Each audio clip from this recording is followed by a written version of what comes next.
തെരഞ്ഞെടുപ്പിനെ പറ്റിയുള്ള വിലയിരുത്തൽ നിങ്ങൾക്ക് നല്ലപോലെ അറിയാമല്ലോ.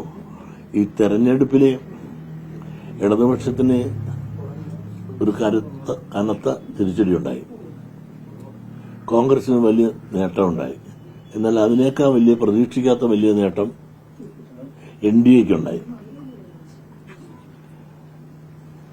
ഇതാണ് നമ്മൾ തെരഞ്ഞെടുപ്പിൽ കാണാൻ സാധിക്കുന്നത്.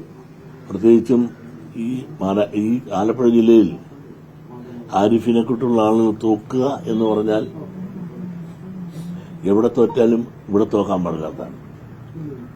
അപ്പൊ ഇടതുപക്ഷം ആലപ്പുഴയിൽ തോറ്റു എന്ന് പറഞ്ഞാൽ ഇവിടുത്തെ ജനങ്ങളുടെ ചിന്ത, അടിസ്ഥാന വർഗത്തിന്റെ ചിന്ത എങ്ങോട്ട് പോയി എന്ന് ഉത്തരവാദിത്തപ്പെട്ടവർ ചിന്തിക്കുന്നത് നല്ലതാണ്.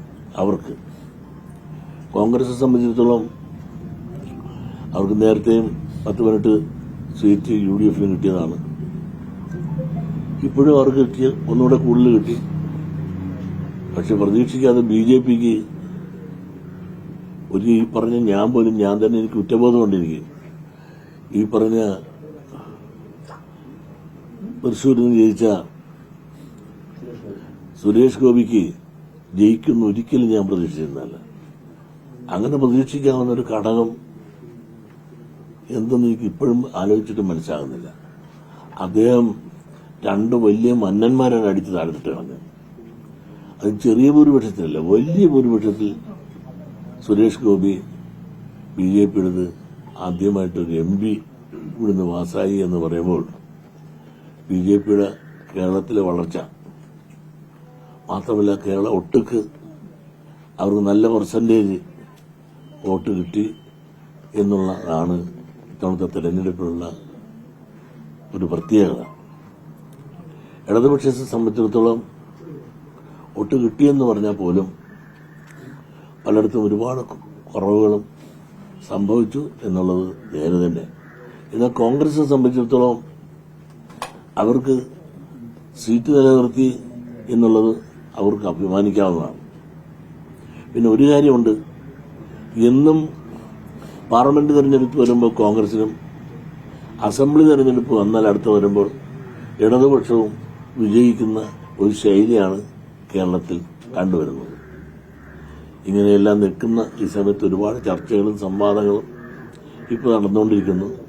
സെൻട്രലിൽ പോലും BJP 400 സീറ്റ് 350 സീറ്റ് ഉറപ്പെന്നൊക്കെ പറഞ്ഞിട്ട് പോലും NDAക്ക് അവിടെ ഭൂരിപക്ഷം കിട്ടിയില്ല എന്ന് മാത്രമല്ല, ഒറ്റയ്ക്ക് ഭൂരിപക്ഷം കിട്ടുമെന്ന് സഹിച്ചിരുന്ന BJPക്ക് പോലും ഒറ്റയ്ക്ക് കഴിഞ്ഞ പ്രാവശ്യം കിട്ടിയതിനേക്കാൾ 10-30 സീറ്റ് കുറച്ചാണ് ഇത്തവണ ഇന്ത്യയിൽ കിട്ടിയത്. ഇതെല്ലാം കേരളത്തിന്റെ ഒരു രാഷ്ട്രീയത്തിന്റെ ഒരു മലക്കം മറിച്ചിലുകൾ.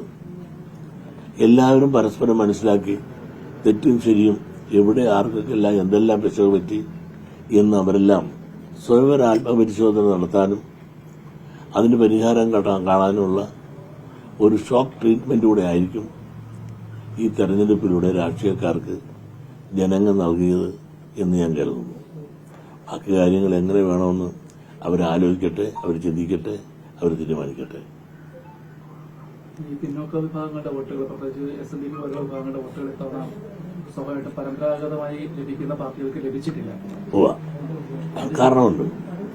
ഈ പരമ്പരാഗതമായി ലഭിച്ചുകൊണ്ടിരിക്കുന്ന വോട്ടുകൾ അടിസ്ഥാന വർഗത്തിന്റെ ഈഴവിഴാതി പിന്നോക്ക വിഭാഗങ്ങളുടെ വോട്ട് ഇടതുപക്ഷത്തിന് ഇത്തവണ നഷ്ടപ്പെട്ടു എന്നുള്ളത് നേരാണ്. അത് നഷ്ടപ്പെടുമെന്നുള്ളത് അവർ പ്രതീക്ഷിക്കേണ്ടതാണ്. കാരണം ഇവിടെ ചില വിഭാഗങ്ങളെ പ്രത്യേകമായി താലോലിക്കുകയും മറ്റൊരു വിഭാഗം താലോലിച്ചില്ലെങ്കിലും കണ്ടഭാവം നടിക്കാതെ, ആലുവ മണപ്പുറത്ത് പോലും കാണിച്ച് കണ്ടഭാവം നടിക്കാതെ അവർ കൂടെ ഉണ്ട് എന്നുള്ള വിചാരത്തിൽ പോകുമ്പോൾ എന്നും ഇവരുണ്ടാകില്ല. നിങ്ങളൊന്ന് മനസ്സിലാക്കണം, ഇടതുപക്ഷത്തിന്റെ ജനകീയ അടിത്തറ എന്ന് പറഞ്ഞാൽ ഇരുപരാതി പിന്നോക്ക സമുദായത്തെയാണ്. ഒന്നുകൂടെ ഉറപ്പിക്കാൻ വേണ്ടിയിട്ട് മുസ്ലിങ്ങളെ പ്രീണിപ്പിക്കാൻ നോക്കി. മുസ്ലിങ്ങൾക്ക് പ്രീണിപ്പിക്കുന്നതിലൊന്നും തെറ്റൊന്നുമില്ല. അവർക്ക് കൊടുക്കേണ്ടത് തന്നെയാണ്. പിന്നെ അവരെ കൂടെ കൂടുതൽ നിർത്തിയാൽ ഇവിടെ നിന്ന് എന്തെങ്കിലും ചോർച്ച പോയാൽ അത് പരിഹരിക്കാൻ കൂടെ വേണ്ടിയിട്ട് മുസ്ലിങ്ങളെ പ്രീണിപ്പിക്കാൻ നോക്കിയപ്പോൾ വന്ന അപകടം എന്താണ്? പ്രീണനം കുറെ കൂടിപ്പോയില്ലേ? ആ പ്രീണനം കൂടിയപ്പോൾ ന്യൂനപക്ഷത്തെപ്പെട്ടിട്ടുള്ള ക്രിസ്ത്യാനികൾക്ക് പോലും പാർട്ടിയോട് ഒരു വിരോധമുണ്ടായി. കാരണം എന്നും മുസ്ലിം ക്രിസ്ത്യനും മാനസികമായി ആ അഖില ലോകാടിസ്ഥാനത്തിൽ പോലും അവർ യോജിച്ചു പോകുന്ന ആളുകളല്ല. ഈ മുസ്ലിം പ്രീണനവും കൂടിയപ്പോൾ അവിടുത്തെ ക്രിസ്ത്യാനികൾ പാലസ്തീന്റെ വിഷയം തന്നെ ഒന്ന് ആലോചിച്ച് നോക്കിയാൽ നമുക്കറിയാം, നമ്മളെന്തിനാണ് അതൊക്കെ ആവശ്യമില്ലാത്ത അഖില ലോകാടിസ്ഥാനത്തിലുള്ള പ്രശ്നങ്ങൾ ഇവിടെ ഏറ്റെടുത്തുകൊണ്ട് പാലസ്തീൻ വിഷയത്തിൽ LDF ഏറ്റെടുത്തുകൊണ്ട് വലിയ സമ്മേളനങ്ങളും പ്രകടനങ്ങളും ഒക്കെ ഇവിടെ നടത്തി. പക്ഷേ പാർലമെന്റ് നടത്തിയപ്പോൾ ഈ കാന്തപുരം പോലും കൂടെയുണ്ടോ? ഇല്ല.